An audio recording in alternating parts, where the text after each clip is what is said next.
All right, ladies and gents, we are looking at why is the blower motor not working on a 2002 Ford Excursion with the 7.3 diesel. So important part. This is for those of you that have the auto whatever climate control thing.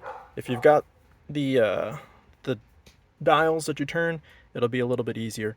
For me, at first I thought it was the blower motor. So what happened was the AC in the back is working, AC in the front is cooling but not blowing, so the blower would go in and out kind of sporadically but mostly off.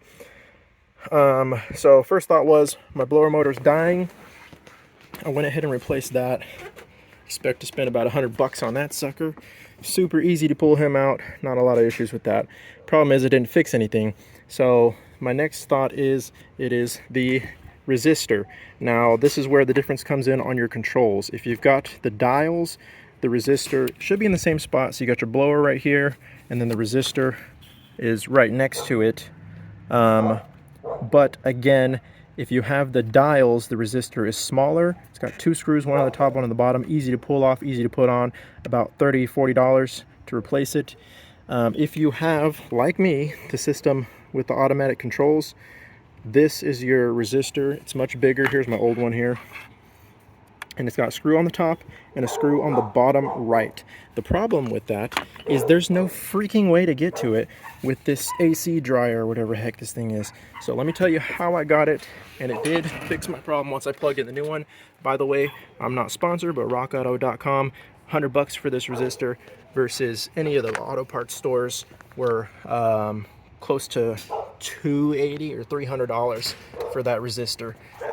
They did mostly have it in stock though. So first thing, you got to pull this little harness plate that sticks here.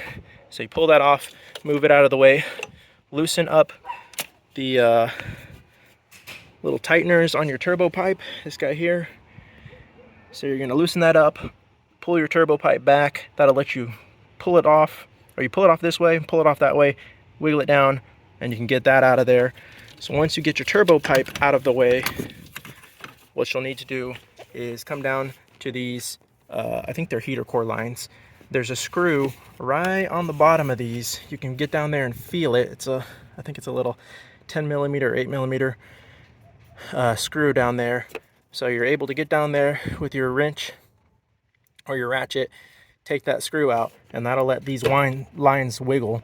Then you get a screwdriver or something, push those over, because you've got to move this dryer. So there are 3 screws. There's one here up top that's kind of easy to get to without moving these lines. It's the one down here. You cannot get to it unless you move these lines out of the way. So take those 2 screws off, then you can come back to the other side, and there's one more screw that's easy to get to.